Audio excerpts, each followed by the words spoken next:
Hello fans of shallow YouTube punditry. We are here in Automobilista 2 because, as you may have noticed from many other YouTubers and forum posts, AMS2 just received the biggest, most game-changingest update in its entire history. Unlike every other monthly update that it's had, this is the game-changingest update that they've ever done. With this update, there are a bunch of cars that have had new physics applied to them. Tyre model improvements or just improvements. I don't know where you draw the line between car implementation and actual underlying tyre model engine physics improvements.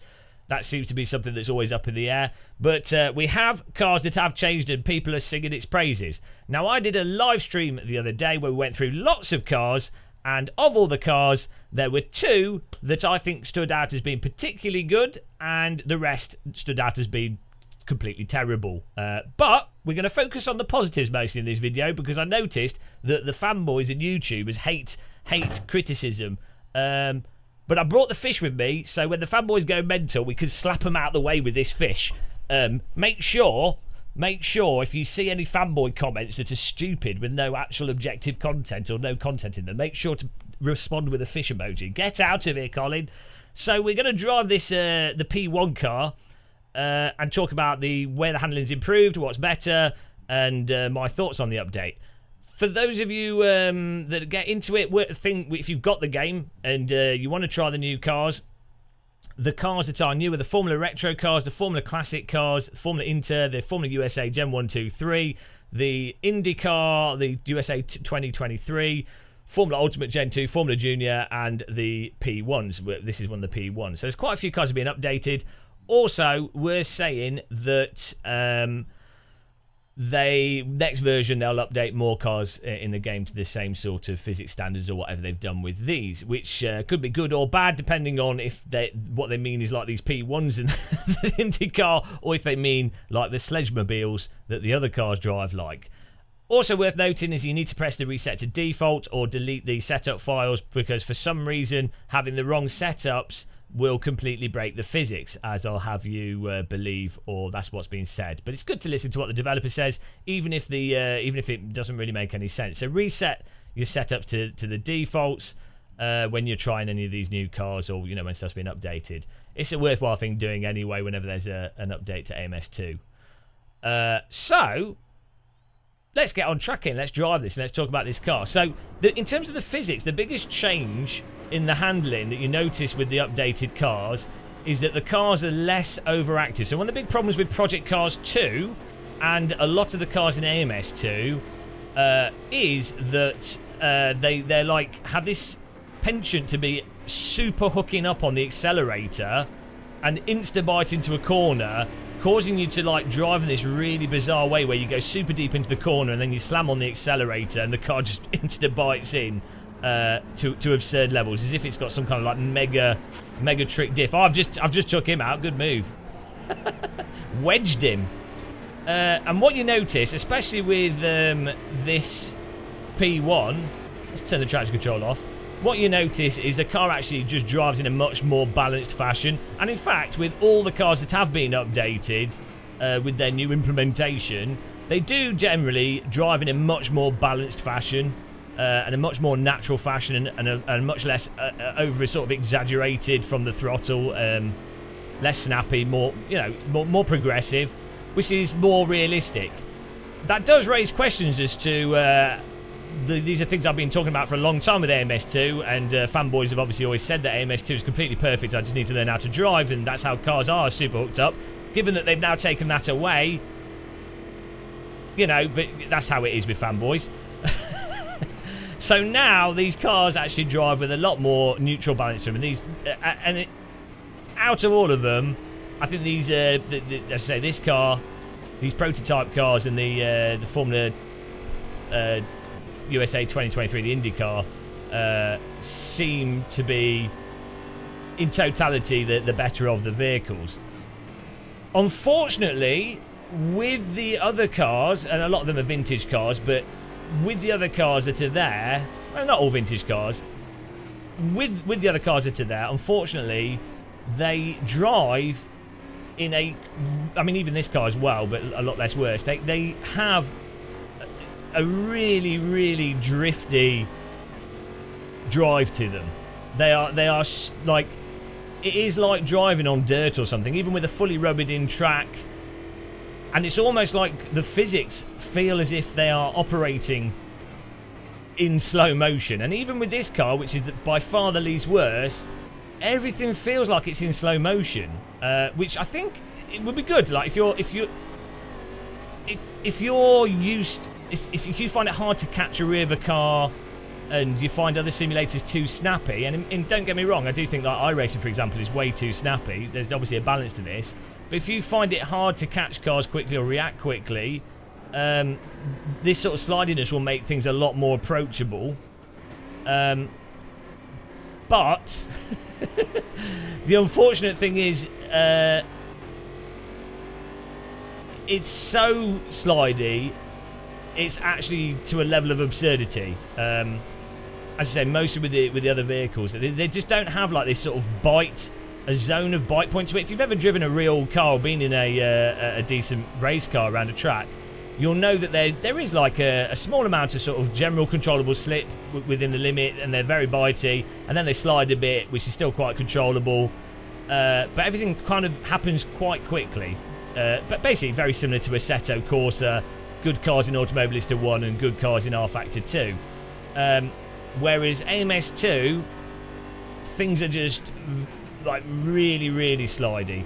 And it doesn't seem that even if you drive like onto that slide in this massively, it doesn't seem to increase tyre temperatures too much or wear the tyres out too much from our limited testing.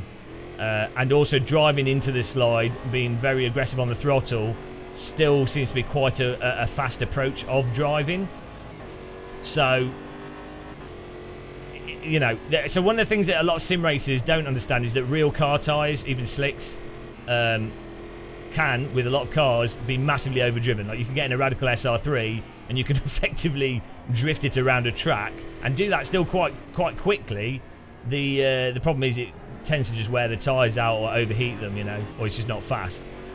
So I'm not saying that real cars shouldn't be very slidey, but what I'm saying is that there should be much more bitey profile that's just more realistic.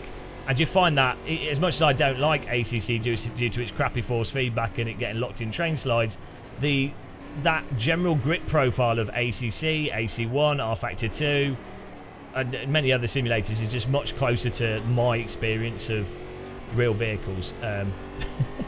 So the slidiness is like, if you play a lot of simulators, it's going to grate on you in AMS2.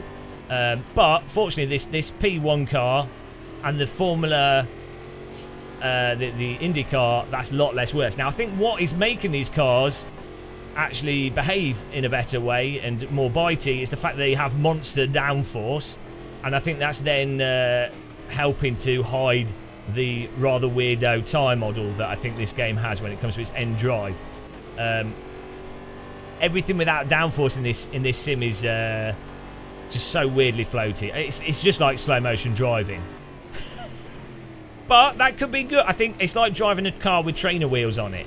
So I can see how some people find that appealing, but I'm sorry, it's just not. It's not realistic. But you know, if you like it, it's good for you.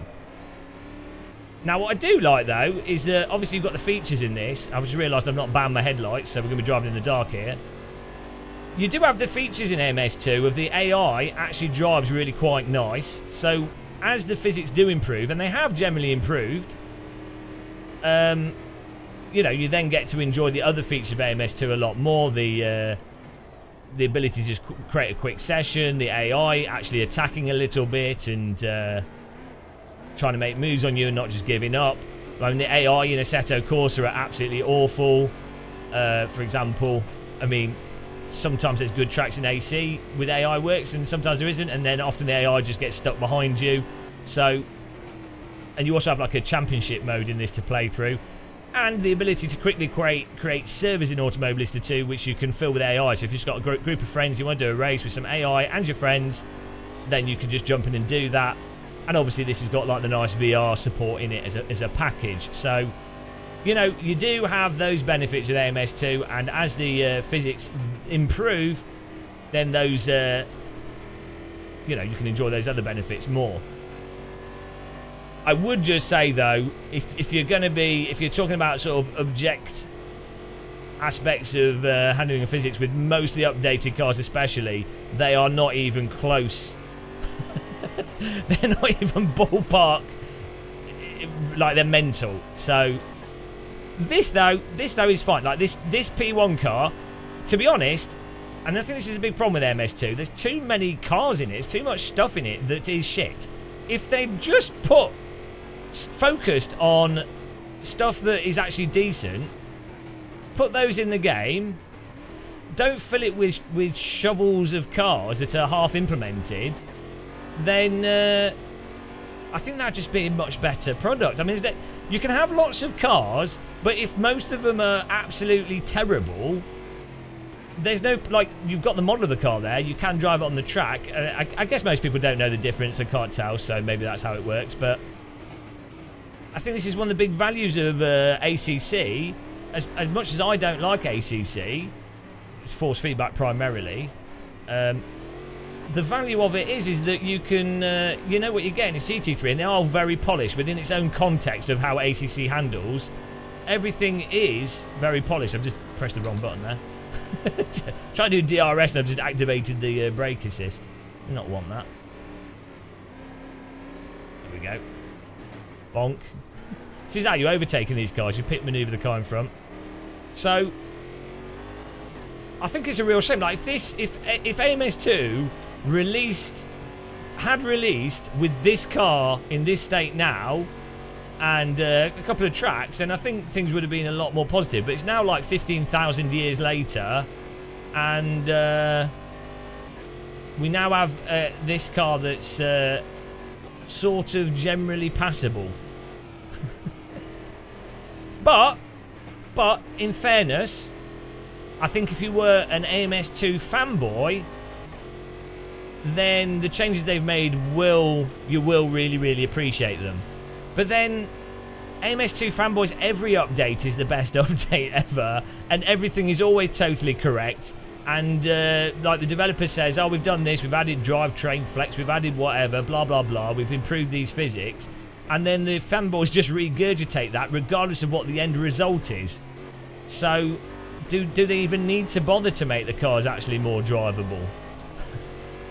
What's the point if the core users and fans of the game are always going to say it's the best thing ever? You know, this looks absolutely gorgeous though. This is one of the nice things with MS2, as I say. Like, the graphics engine is fantastic, it runs great, you can have lots of cars.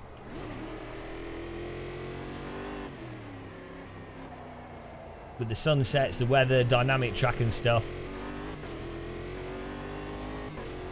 Silverstone never looked so nice. As I realised, I probably should have put the AI on a lot harder setting, because I'm not really trying that hard here. I think they're on like 80, 70 or 80 or something. Now, I will still say, even with these cars that are better to drive, or in my opinion, much more realistic, they do, like I said, the lack of response from the throttle and the brake, the sort of lack of immediacy and the sloppiness actually makes it really quite hard to really get the cars on the limit directly, and to sort of really play with the cars in a tight zone, which is I think personally that's one of the more satisfying parts of a driving simulator, especially like the original Assetto Corsa, really nice cars in AMS1 and nice cars in R Factor 2. They actually are really quite responsive and really tight and immediate, whereas this still feels a bit sluggish. But that does make it easier to drive. Again, you don't have to be as you don't have to be as astute in your inputs. So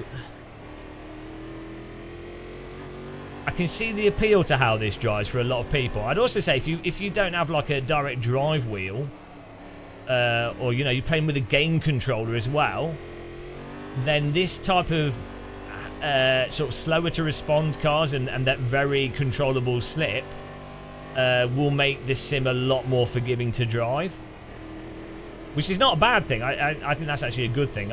You know, and again, I do think sims like iRacing at the limit are too far in the other direction. That iRacing will completely chew you out and throw you off the track in a way you can't hold slides properly.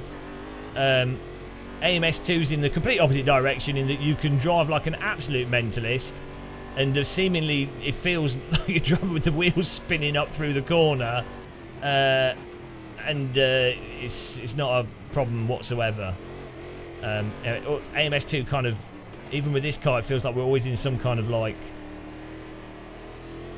mega drift, though this is tighter than the other updated cars. So yeah, I think with the update, obviously if you're an AMS2 fan you'll like it anyway. If you're on the fence, I think you might like in particular this the IndyCar in this car. Is it game changing? Yes, it's certainly a big improvement. It removes that overly super duper snappiness. But AMS2 is still like pretty low down there on the grand scheme of simulators. Like if you really want to experience from a raw handling perspective, you need to get into the original Assetto Corsa or R Factor 2 or AMS1. Obviously they've got different features, so maybe you'll like give or take degrees of absolute realism, but you know, this still feels like a bit of a weird one. Like if all the cars were up to the standard of this P1, then maybe less so. But the content is still, even with these updated cars, it's still all over the place. It's still just all over the place in handling and everything, and that's the big problem with AMS2. But you can have a lot of fun with it.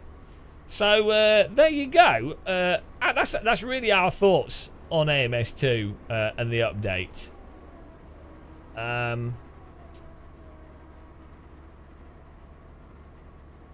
There's not much more to really say. That's it. Have a cup of tea. Take care, and goodbye, everyone.